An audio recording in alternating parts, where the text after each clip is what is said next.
everyone. Like y'all said, I'm Karan Girani. I'm a principal at Fish and Richardson, and I'm one of the vice chairs for the diversity committee.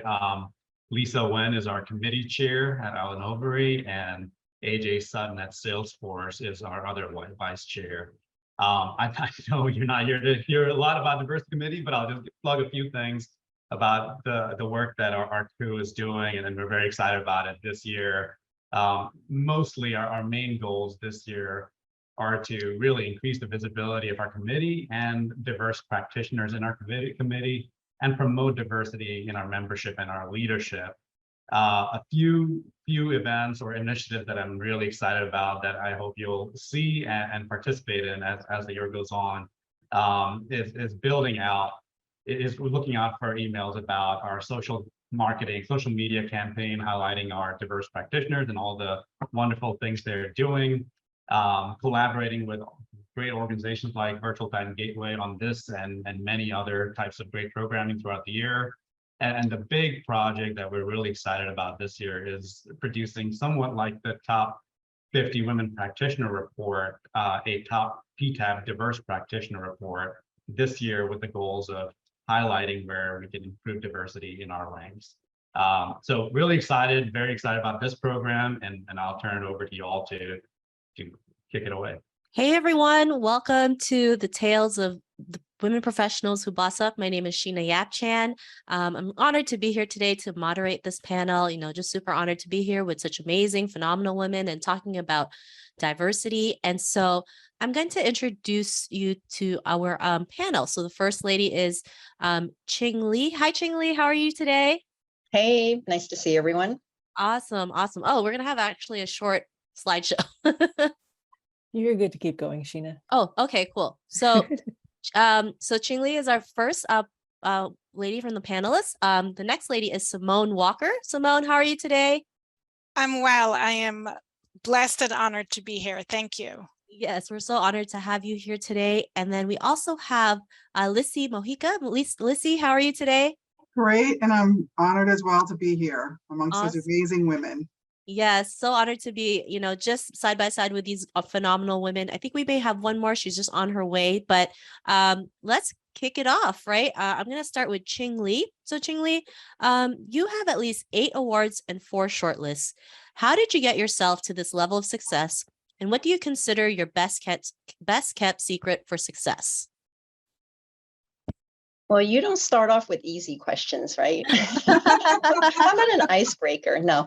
Let me just say this. I've spoken at a number of diversity conferences or women's conferences. And, one of the things is that you do get opportunities, no matter who you are, you do get opportunities, maybe small ones. And maybe there are opportunities that other people don't consider important enough to take on. So I've been practicing law in the intellectual property area for about 25 years now. And obviously I used to be a lot more junior than this, but one of the things I try to do is basically just to say yes to as many opportunities as I can, no matter how small they may be or how other people may view them, because you don't know what's going to grow into it. Since this is a PTAB sponsored webinar, I will remind people that once upon a time in the IP world, it was all about district court litigation and appeals, and, doing re-exams was kind of considered, well, we don't really want to do that. We don't want to pigeonhole ourselves. And then the PTAB got created, the AIA got passed, and all of a sudden, that's what half the patent litigations that's going on right now. And so the people who were saying yes to doing patent office work and doing re-exams, all of a sudden are in prime positions to do these PTAB proceedings. And anyway, so that's just an example of things that, try to say yes to and try different things as often as you can. You never know what it leads to. And once you've tried to do things, and if you find out you're good at it, that often does lead to the successes down the road. So, don't shut off. I remember, I'll give another example. I can't help myself. patent cases where everybody wanted to do liability work. No one wanted to be on the damages side, right? Damages was where people who are, maybe technically not smart enough. So my very first trial, I got to do damages, but damages is where you bring out all the themes, the important themes of your trial, where, the jury doesn't really care about the technology, but they care about the money. They want to know why you deserve to get this money. So it turned out to be a great skill set to acquire if you want to be a trial lawyer. So I'll stop at my 2 examples. I love it. Well, thanks so much for sharing that. And I love how you mentioned just learning to say yes. And I know as women, it's sometimes really hard for us because we tend to overthink everything and we expect the worst. But you'd be surprised what happens when you just say yes and just let go of the outcome. And then just the opportunities that come to us, right? Opportunities that we never thought was possible, especially in a time like the pandemic when everyone was locked down, right? I mean, what's the worst that could happen? We were all stuck at home. If we just say yes to the opportunities just that came in front of us, 2 years from now, you can be like, I'm so glad I said yes. Right. And sometimes having the courage to say yes can take a lot. And so I know sometimes these little things can make a huge impact. And I like how you mentioned just taking things, a little bit at a time. It doesn't have to be like big leaps, but I believe small steps yield to the great results. So I really love your answer that you mentioned. So thank you so much for sharing that. I'm going to move on to Lissi. So Lissi, what was your time at USPTO like?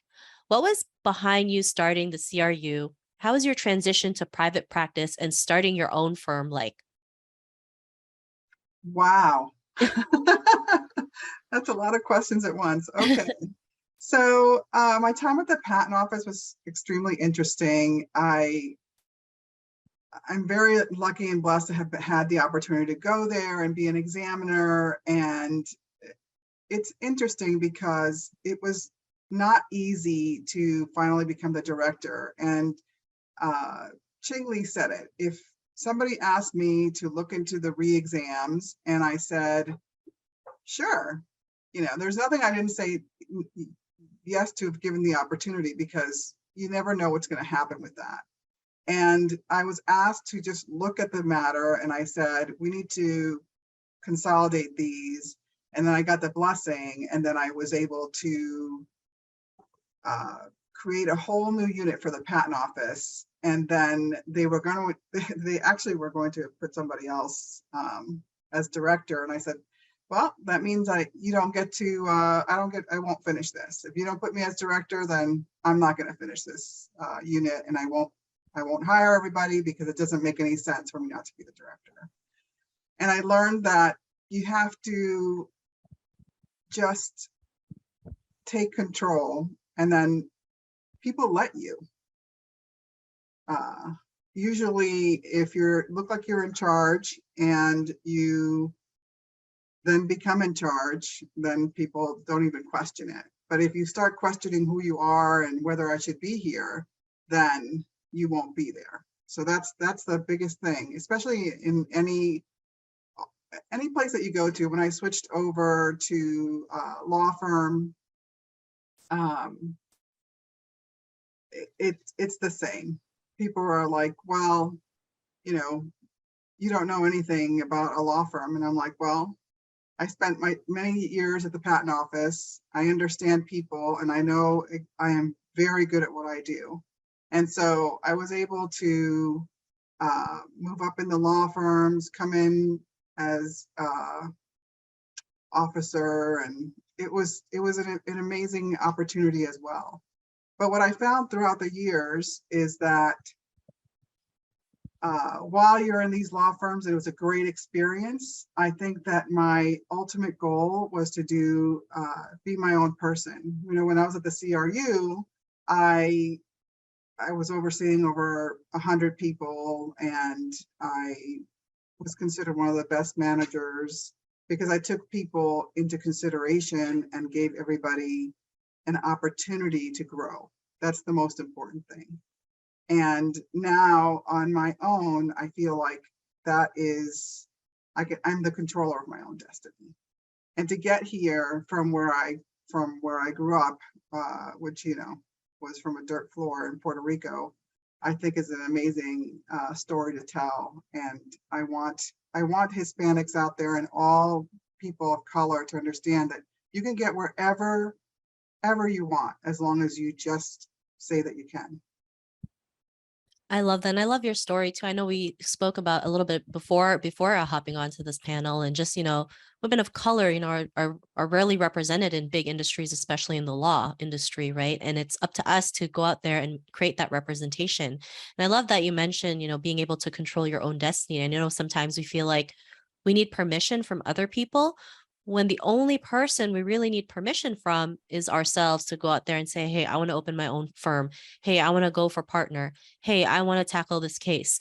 Hey, I want to be able to forge my own path. Hey, I want to make a name for myself, right? It really starts with us. And I know sometimes we feel like we need permission from everybody, from society, especially how we're brought up. But really, when we can learn to let that go and realize we're the only people we need permission to move forward, everything happens, right? You were able to open your own firm. You're here, sharing your story. And that wouldn't have happened if you just said, if you didn't, give yourself permission to move forward. And it takes a lot of courage, right? It takes a lot of guts to go out there and do it. But, it's rewarding also in the end. Right. So I really love that you mentioned that. And, to anyone who's listening to the live stream right now or is here with us, feel free to drop any questions.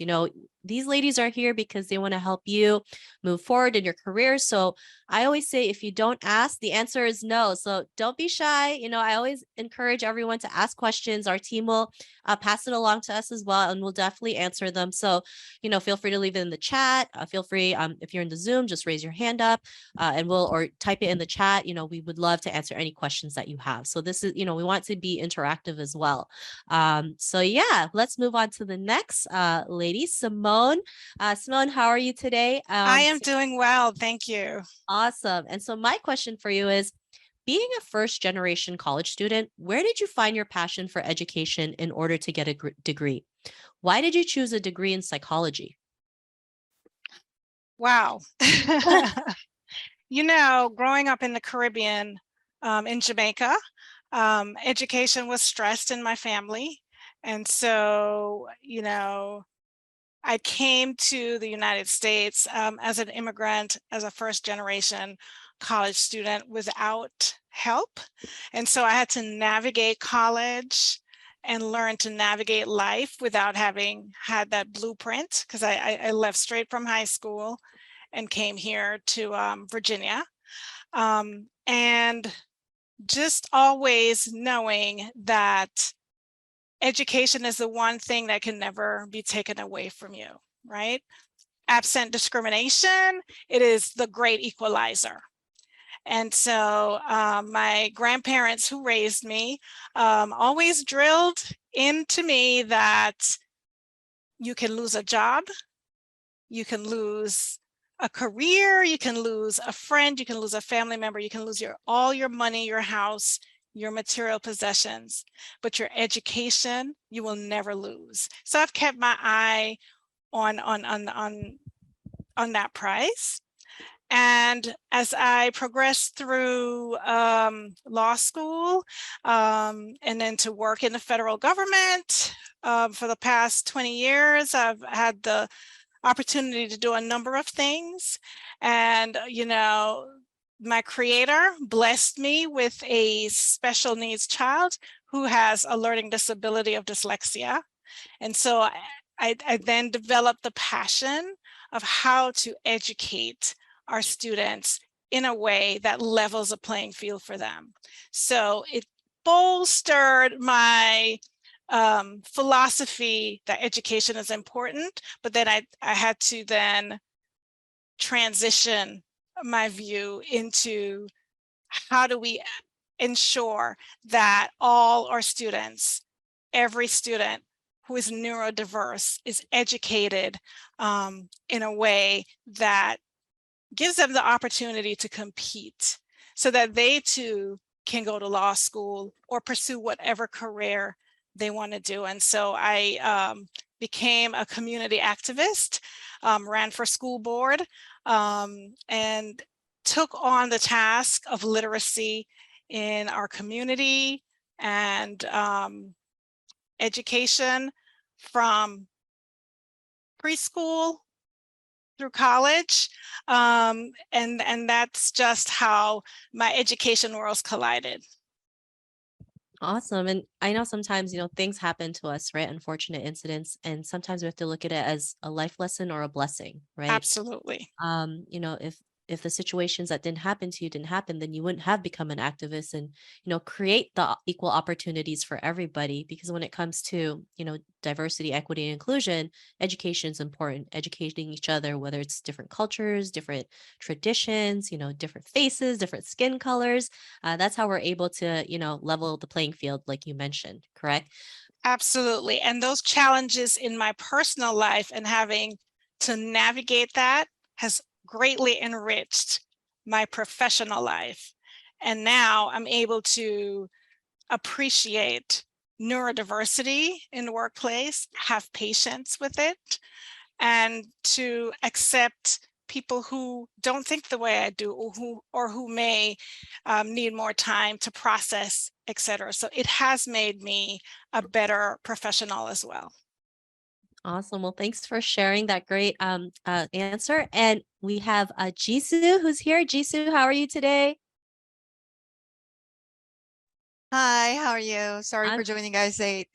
No worries. We're so glad you're here. So, Jisoo, I'd like to ask this. You have years of experience with the NSA and IC, but you also are a certified fitness instructor. How do those two fit together? And why did you choose to pursue both? So as different as the field is, there's a lot of similarities in both industry that I really feel like it is based on perseverance and discipline. And just like in the fitness industry, like you don't see any results overnight, right? And sometimes like you're doing all this work methodically, you have a plan for the workouts as well as fitness, but you don't see results for a very, very long time, which is very frustrating. But then you start really seeing it and it really gives you the motivation to keep going.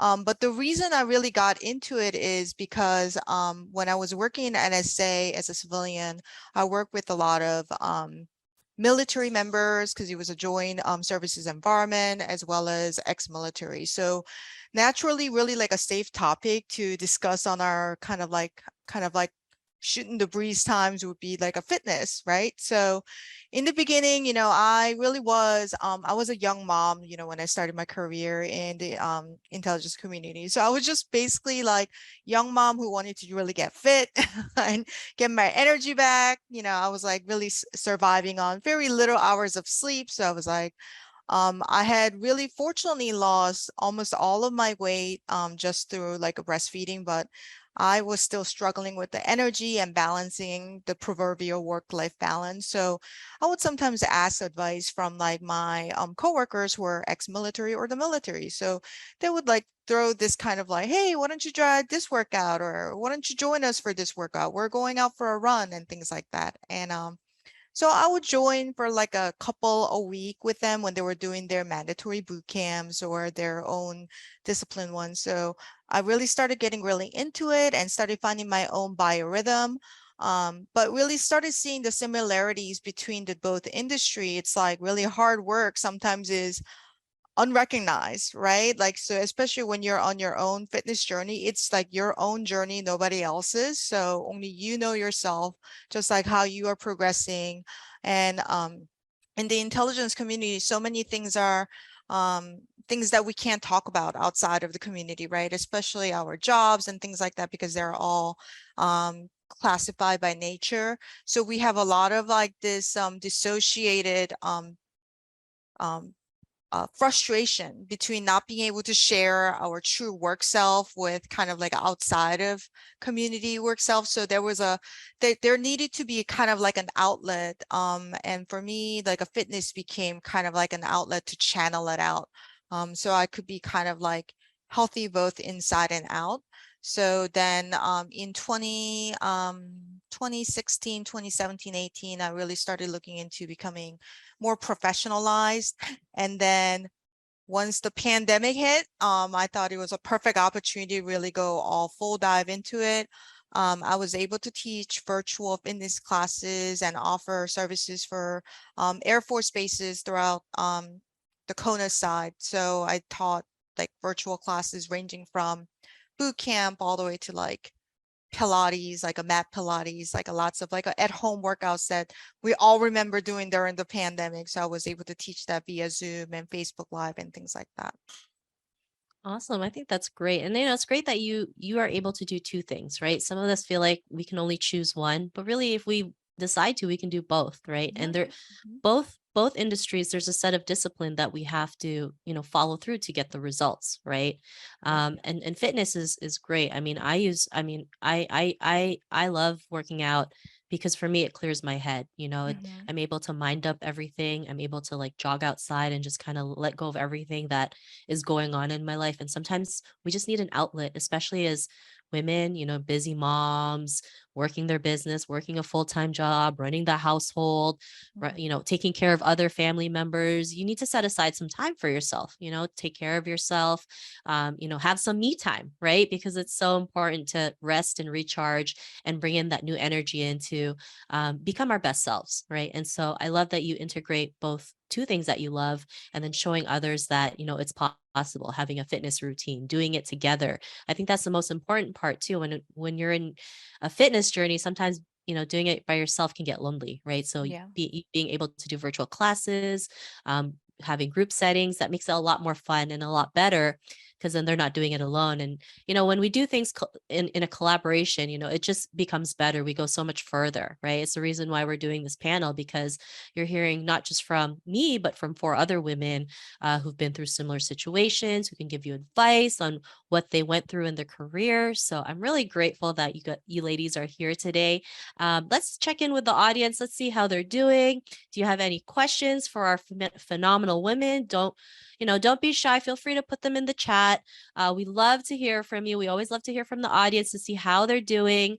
And just any questions, right? There's no right or wrong question. Just don't be afraid to ask, because like I said, if you don't ask, the answer is no. I always ask questions. I don't really care if I look stupid or not. I just want to know my answer, right? And you'd be surprised, like just what happens when you go forward and just ask that question. So if not, I always have, a set of questions that I have for the ladies as well. So that's not a problem. But yeah, feel free to just send them anytime, right? And if you're watching this from Facebook or LinkedIn Live, our team will pass it on to us as well so we can answer your questions. So to the ladies, so I want to ask, anyone can answer this. What does a day look like in the life of a successful woman? I'll go. Okay. I'll start. I think finding balance outside of work in your personal life, as well as in your work life. I think for true success, you would not define yourself and your value and your worth solely by your career, but also in other things outside of that that give you purpose or passion, whether it's in community advocacy or a nonprofit organization or volunteering or doing anything else that gives you a sense of purpose outside of the workplace, because our jobs can be fickle. Supervisors, managers, partners can change on a dime. COVID can really disrupt your income. And so you have to find success outside the workforce. And it would make you, in my view, a more joyful person when you have to deal with the unpleasantries that are inevitable at times in the workforce. So that's what I would say. Awesome. I love it. Anyone else, ladies? What does a day look like for you for a successful woman? I'll jump in with what my day today looked like, just an example. So I wake up early in the morning. I have 2 sons. I just dropped off one this past weekend to go to college. More traumatizing than you give it credit for, especially that first drop off. But I have a 15-year-old son in high school. They get up really early. I do make a point of having breakfast with the family because, with the hours I work in New York, it's rare to actually sit down and have dinner, right? I want the flexibility to, go as late as I need to finish doing what I'm doing. So I make it a priority to have breakfast, which means early mornings. Not a great morning person, but you adjust. So had breakfast, headed into the city. I found out yesterday I had to go down to court to argue a motion today in SDNY. So last night was a late night prepping, this morning prep, did the argument around noon today. Came back here, debriefed with the team, jumped on to talk to you guys, and then getting ready to do some depot prep right after this. So that's a fairly typical day on a weekday. But to go to Simone's point, I do make deliberate choices to make sure I have my personal life and my family life. One thing you heard about is breakfast, right? I make that a priority. Another thing is I don't come into work on weekends. I do what I need to do, and this has been for many, many years now. I will do whatever it needs, whatever it takes to get things done Monday through Friday, but the weekend I carve out, I spend with my family. I will do work, on my own time around their schedule. And that way you feel like you actually, do have a life. The other thing is, I feel like for a lot of successful women, they feel like they need to do everything, right? And they have to do everything well. So they don't really give themselves a break to do things that are not considered highly intellectual or productive. I am very anti being productive with every minute of your day. I think that that's just too much stress, too much high pressure. I think you need to carve out time every day to do things that are not productive. It's better for you that way. So if I'm really busy at work, I don't read. Because reading is, one of those productive things that trains your mind. I will watch TV to relax. I will watch soap operas. I have no shame. Like people ask me what I do. I do lots of things that are considered not productive at all, but it really brings great balance into my life. You just need to relax any way you can. So. I love that. And I think it's important to set boundaries, to set some non-negotiables. So for you, you mentioned, weekends are me and my family. If I choose to work, that's my decision, but I'm not coming in the office, right? I have to spend time with my family too, because sometimes we get so wrapped up in our work that 24/7, that's all we're thinking about. And then, we forget the most important part as to why are we working? Why are we in business for ourselves? So we can create the time and the freedom to spend time with our loved ones. And, I'm like you, I need to de-stress. I need to escape from like the craziness that happens sometimes, I love watching K-dramas, they're my guilty pleasure, and there's no shame in that. Right. And sometimes we just need that.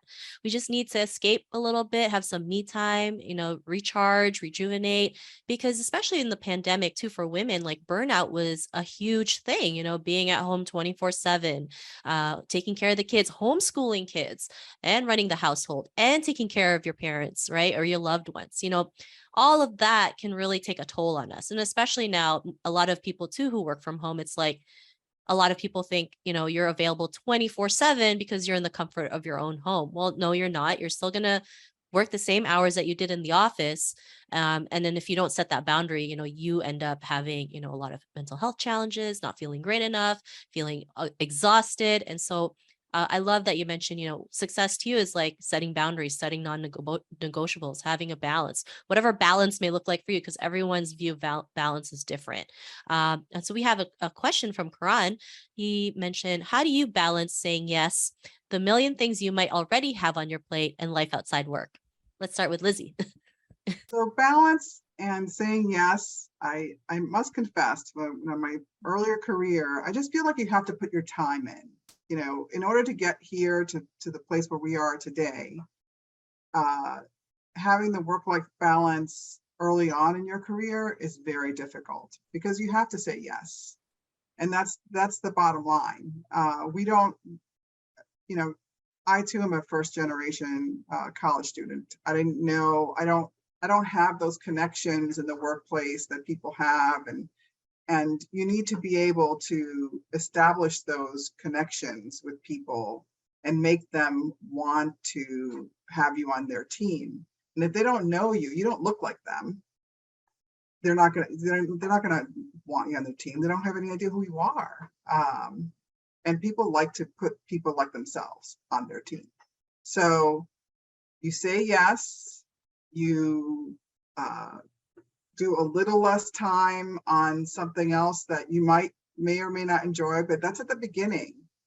And then but always give yourself at the end of the day, like an hour to yourself.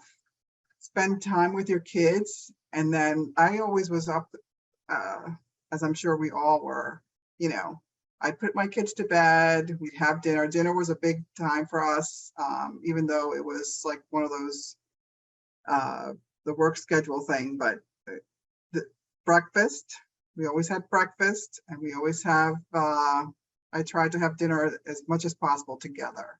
And then whatever time at night, once the kids were in bed, I was working again. So that's how you find the time. You don't sleep very much, but once you get to the success that you're at, then you can do a little more balancing. But you have to put your time to get there. I feel like that's one of the things that there's no easy path. There's no like, oh, we're going to just be successful because, you know, unfortunately for people like myself, that I didn't have, like, there's some people that can do that. They can just, you know, they have all the connections, they can get up and, you know, they're going to become partner just because their parents knew all these people and they're going to get work, but that's not the way it is for myself anyway. So that's my suggestion. You got to put in the work, and then you'll reap the rewards later. Yeah, thanks for sharing that. And I think, sometimes we see people on social media or on media and, we think they're an overnight success, not realizing, we see all the glory, but never hear the story, how much work they put in. And especially as women of color, right, we do have to put in the work 100 times more because, we're seen sometimes by our negative stereotypes, which is unfortunate. And we have to show them like we are capable, we can go out there and make things happen. And of course, there's always going to be things that we can't control, right? And we have to understand that. But yeah, in the beginning of anything, right? Whether you're in the law industry, whether you start a job, whether you're in entrepreneurship, it's going to suck in the beginning, right? They say embrace the suck. Embrace the That's, suck. yeah, you're I going like to, that. yeah, like yes, as an entrepreneur, you get to create your own schedule, but that schedule could be like 24 hours straightforward, right? Right. Even as a lawyer, you could be working 60 hours straight, right?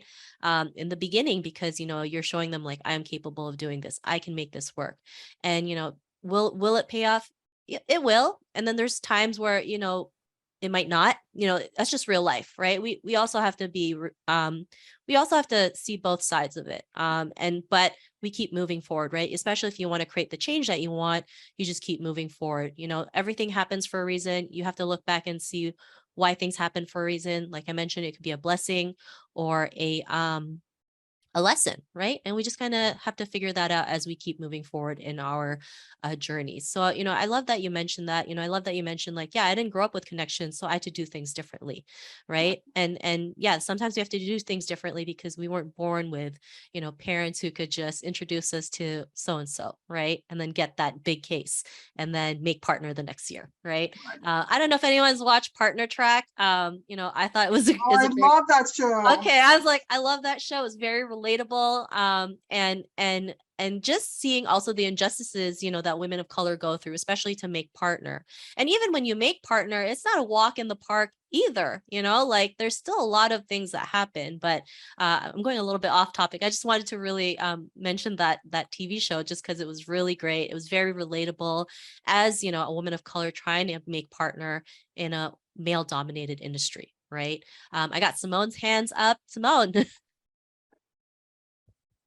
I just want to throw a little bit of a wrench in there and challenge what's traditionally been conditioned to us, and say that maybe we need to start thinking about redefining what success is and balancing yes by saying no. Sometimes, right? I think it's important to learn to say no, particularly as a Black woman, because listen, as the saying goes, we are the mules for everyone. We carry the water. We nurture everyone. We're always saying yes and running ourselves ragged. And I think it's time to demystify that persona and learn to say no and establish boundaries early on. In the workplace, if you keep taking on projects because you're afraid to say no, you are going to fail because you cannot do everything and do it well. Now, I understand. Yeah. Oh, Yeah, sorry. no, I'm just gonna I was say. just like saying it was like it's such a proud moment for have that to come out. And sorry to cut you off. I was just seconding on that.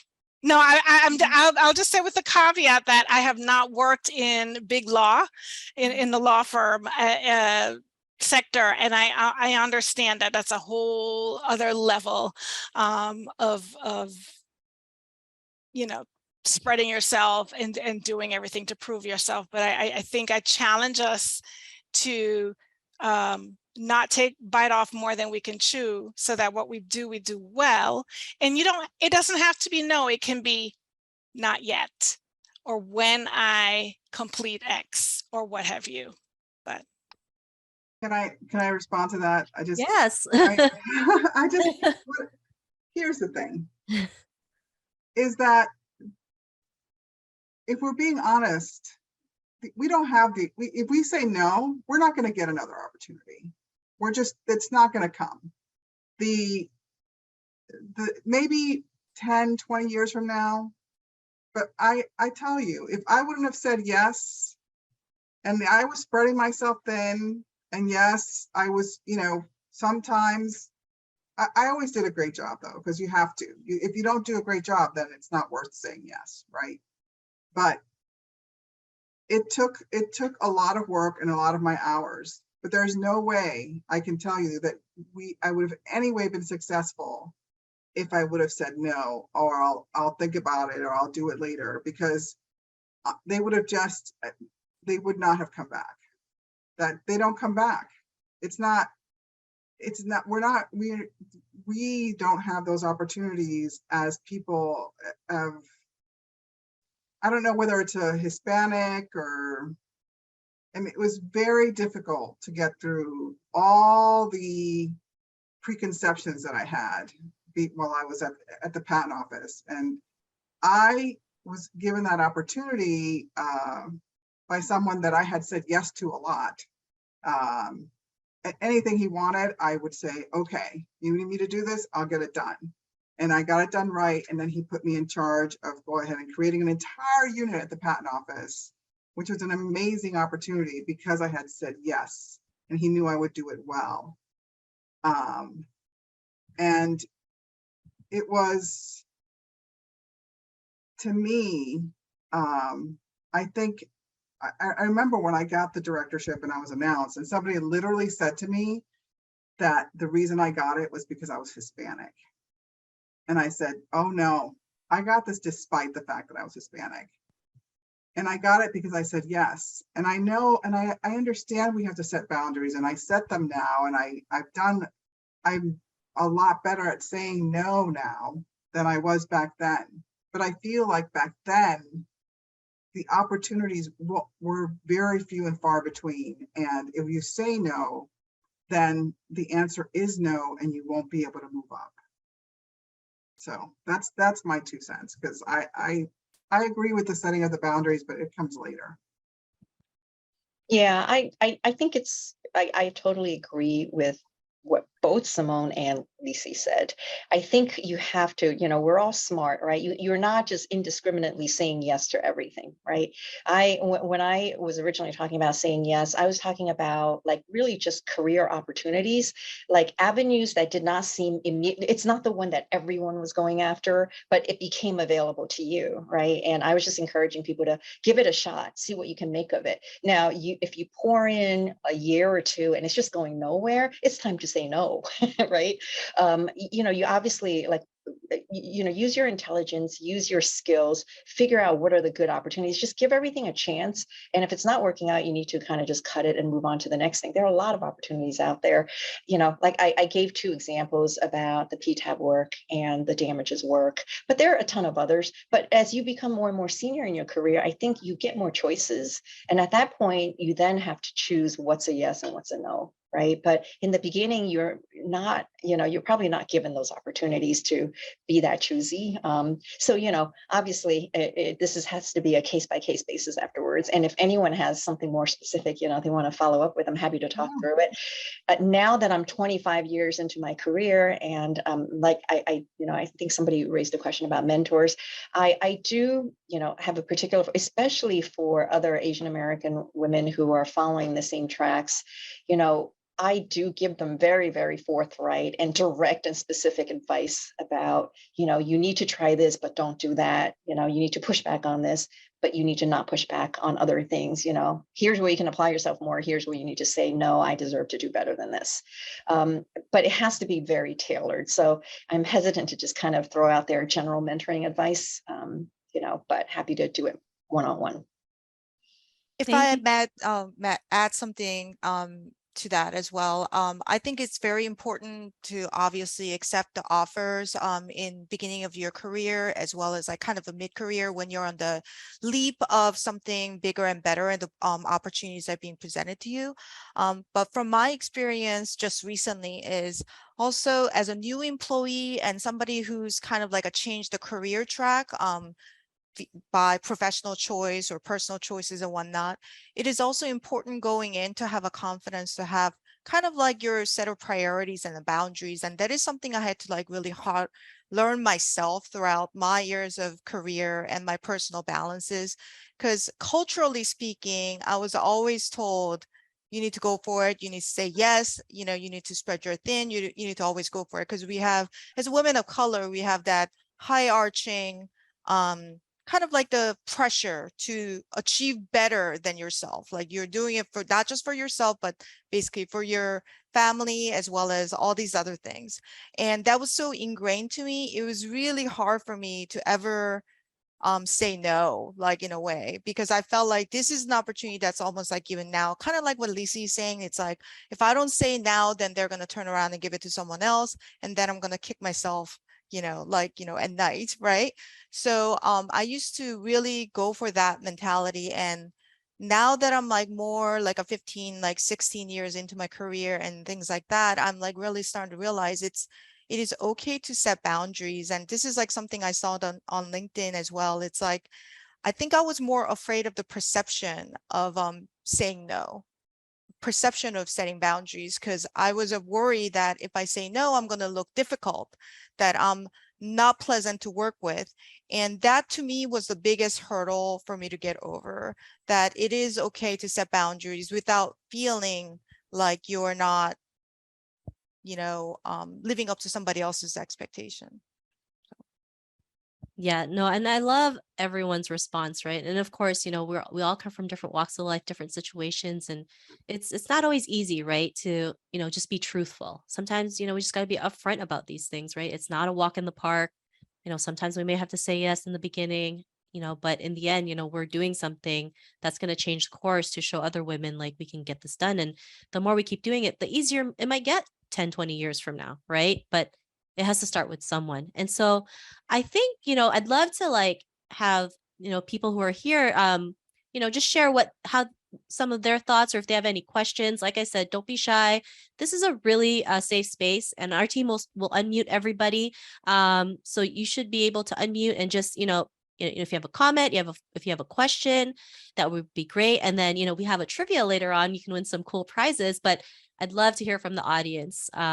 Anybody. If not, I'm just going to pick somebody in the audience. So I'll give you about 5 seconds before I pick somebody. All right. If nobody's coming, let me see. Is Meredith? Are you around? I know everyone's unmute, but if you can unmute yourself, so don't worry about that. Hi, yes, Hi. I'm here. Hi. How are you? Good, how are you? I'm doing well, thank you. So, how did you enjoy the panel? Is there any questions you have, or any like anything that you learned today? Yeah, no, I enjoyed it very much. So I'm also at the PTO, so I was definitely interested to hear, the experiences at USPTO. I think I did appreciate the fact that you said that, you do have to kind of put in time and, take advantage of opportunities and, be willing to make some sacrifices. So I've definitely found that as well. Awesome. Well, thanks so much for coming on, Meredith. Make sure you stay till the end because we do have a trivia game coming up and you can win some awesome prizes. Let's see who else. I'm just gonna pick people. Just remember that. Jenny Gao. Jenny.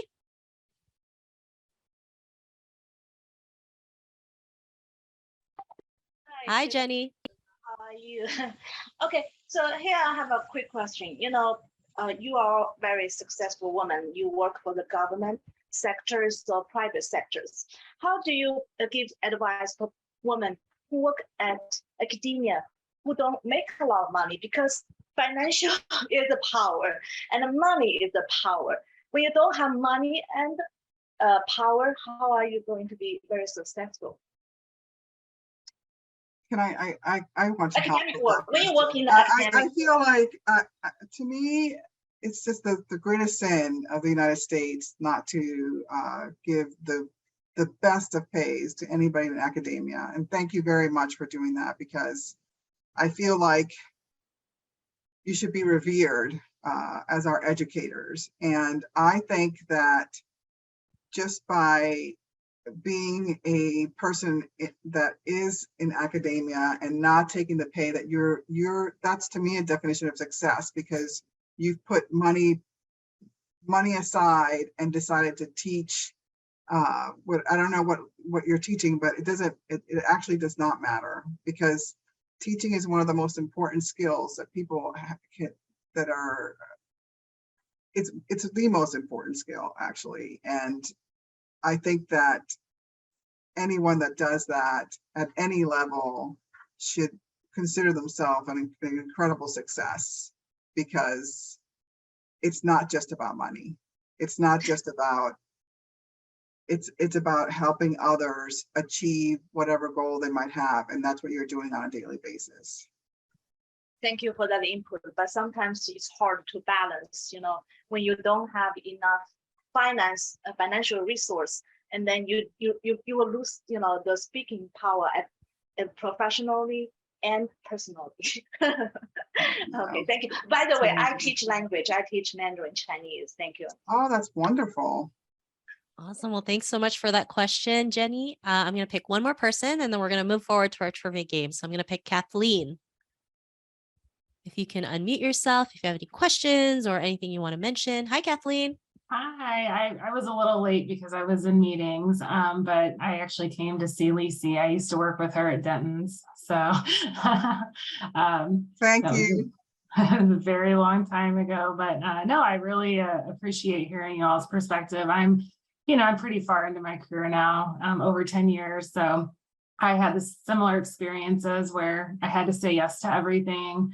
I worked late into the night, early mornings. I saw my kid maybe like an hour and a half a day. But it does get better. And now I have a wonderfully flexible job that pays well. And but I did everything that I heard you all talking about. So I appreciate that. Awesome. Well, thanks for coming on and sharing that, Kathleen. Should we start with the trivia game? Who's excited? I'm going to share with you what the prizes are. So there's 3 different prizes. So one of them will be an autograph book that I have called Asian Women Who Boss Up, which is this book, and also an autograph book of Ashley's called Building a Leadership Habitat. And then we have some $25 gift card. And yeah, so we have three prizes. So we're going to start with the first one. And I think it's just whoever answers first gets the prize. So let's start. So trivia question 1. What is the difference between equality and equity? So is it A, equality means everyone is given the same resources. Equity means that everyone is given the resources that they need to succeed. Or B, equity means everyone is given the same resources, or equality means that everyone is given the resources that they need to succeed. I feel like it's a tongue twister. Yes. But if you're the first person to answer it, you'll get prize number 1. So let me know who answered it first, and then yeah, we'll have that sent over. Do you want them to just blurt out or Yeah, shoot they can hands up? blurt it, maybe blurt Okay. out or say it on the chat. You know, it's either one or two answers, A or B. So, you know, it just takes one letter. Just put on the keyboard. And I'm maybe also if people who are watching it from LinkedIn or Facebook, if they were able to answer it, we can have our team check it out as well. But don't be shy. Just you know, just put a letter, right? You could win some prizes. B, okay. Who's next? A. So Kathleen just won. Kathleen, so you just won an autographed copy of my book, Asian Women Who Boss Up, and also Ashley's book. So congratulations. If we can give her some claps, some yay, yes, some claps that she just won. Awesome. I see some claps now and some party hats and some good, nice emojis. All right. So can I give a plug to your chat? To yeah. your podcast. I Yeah. love it. I've been listening to it every day and I love it. And it's almost like a meditation for me because it's so positive and it really helps me keep positive. So I feel like I recommend it to everyone. Oh, thank you. Oh, thank you so much. And I appreciate the lovely feedback. You know, it's all I really wanted was just to create support. You know, it can get lonely, especially for women, you know, especially growing up in a culture where you're told never to talk about your feelings. Like, this is why we're going through so many issues, right? Because we're just too afraid to talk. And this is the main reason why I started the podcast. So for anyone who doesn't know what Lizzie's talking about, it's actually this podcast called The Tao of Self-Confidence, where I interview women about their journey to self-confidence. So yeah, thank you so much. And let's go on to the next trivia question. So next trivia question, number 2, what percentage of women practitioners made up total of appearance in the PTAB proceedings? Is it A, 35%, B, 3%, C, 12%, D, 6%, or E, just not enough? Let's see what the answer is. What if there are 2 right answers? Yeah, I think we could do, yeah, what if there's 2 right answers? Then you blurted out this is Ashley, then you blurted out the latter for the, I think that Ching-Lee already knows. Okay, well, Meredith got one of the right. Okay, so who has the second one? Oh, there, Meredith got C and E, which is correct. So Meredith, All right. you win the prize. What was prize number 2? Sorry. Bottle of red wine, dealer's choice. Oh, okay, a bottle of red wine. So you just want a nice bottle of red wine. You can, you know, have a nice drink on your me time. Meredith is always winning. Oh, okay, cool. And we have one more question. So trivia question number 3. What are some challenges for increasing women practitioners in PTAB proceedings? Is it A, include more women on PTAB trial teams? B, nominate at least one woman who has not previously spoken about the PTAB on a panel for such a role? C, send one more woman to the PTAB Bar Association annual meeting than last year? D, identify at least one more woman for her first speaking role in a PTAB proceeding? Or E, all of the above? So let's see. Anybody? Oh, we got Trish. Trish just won a $25 gift card. Well, thank you everyone for, you know, joining in the trivia. And we're going to have Ashley come out and just talk because she's the one who actually organized this whole thing. You know, she's been phenomenal. I'm just really grateful that she, you know, invited me to be hosting this panel. So Ashley, how are you today? I'm great, thank you. I am so glad that I have all of you guys, plus the participants, plus the PTAB Bar Association Diversity Committee. We have kind of planned this for some time now. I do have, I think my superpower is connecting with people. And I was a yes person for many, many years, up until the point that, you know, because I think life is about like growing. And sometimes you have to say yes, sometimes you have to say no. And I do agree with pretty much everybody on this panel, and so very blessed that all of you guys have agreed to say yes. And I'm so thankful that the PTAB Bar Diversity Committee, Lisa, Karen and AJ have been able to secure sponsorship to help us actually level up, and so that we could increase the number of PTAB, women attorneys, and kind of make sure that we show up in the space along with other industry. So a lot of things that I've actually been, all of the experience that you guys have talked about, I have kind of experienced a lot of it. And one of the things that I think that it's really important is to have support. So women supporting others and learning to not just competing for resources and not necessarily, because it's not always so finite. So if you have a chance, sometimes, friends, forming really good friendship or be collegial. And this is one of the reasons, and I really love putting together, I want to say shows, but this is not a show. But it just makes me makes my heart melt to see all of you to devote billable time and, other times, and that you're giving up so that we all can actually share the advice and help other women know that they're not so alone. So thank you for everyone. Awesome. Well, thank you again for organizing this. It was so much fun. We, got to learn each other's experiences, and I'm just really honored again, to be, in the company of these phenomenal women. So thank you again, Ashley, for everything that you've done, and for the PTAB as well.